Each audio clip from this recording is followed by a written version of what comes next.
بسم الله الرحمن الرحیم.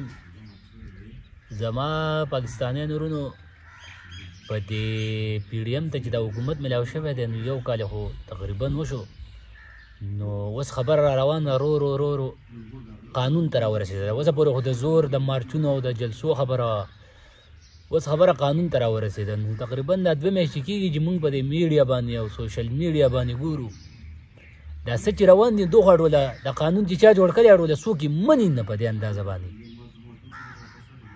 نو بهي زما د ټول پارلیمنټریان ته او د صوبایي دغه ته چې کم خلک چې دی د قانون ناوالی او په دې پارلیمنټ کې ایسته وسېږئ.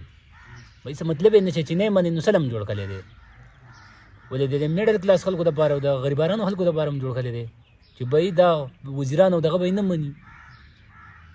نو زمونږ بیا دا دغه دی چې بهي دا قانون چې که دا نه وي ټیک، دا قانون چې دا ختم کړئ، بل جوړ کړئ، ښه دی راشئ دا نور ټول اسمبلی والا کښېنئ چې راځئ یاره بهي دا قانون نه دی ټیک، موږ بل جوړو.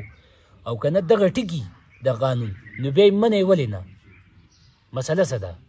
او چې نه یې منئ نو وروره یا داسې ویځئ دا خو ذوالفقار علي بټو څه جوړ کړی دی، نوم پرې د هغه دی چې هغه جوړ کړی دی. موږ ته خو پته نشته، خو دغه کتابونو خبرې چې دا ذوالفقار علي بټو قانون جوړ کړی دی نو یا یې مکمل هلته ویسئ او د هغه خوا ته یې ښخ کړئ، ځکه چې نور یې څوک د ښخېدو ځکه دا مطلب دی چې دغه دی څوک یې مني نه. او هغه ته ووایه چې بهي دا ورته ولیکئ چې بهي دا قانون تا جوړ کړی او ستا خوا ته هم ښخ کړو، صرف تا منلی او ته یې ومنه، نور یې څه مطلب شته دی نو یا مکمل وسېځئ.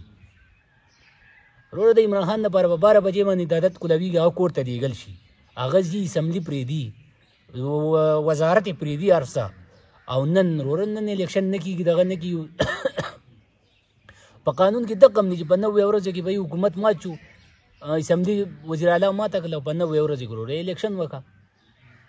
اوس ډوله تاسو چې بهي دا به سبا نور څو خلک راځي او هغه به وایي چې یاره بهي مونږ دغه کوو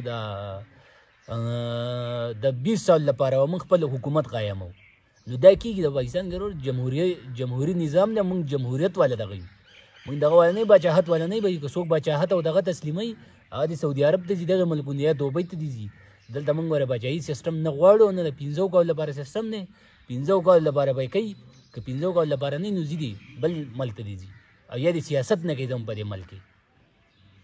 والسلام.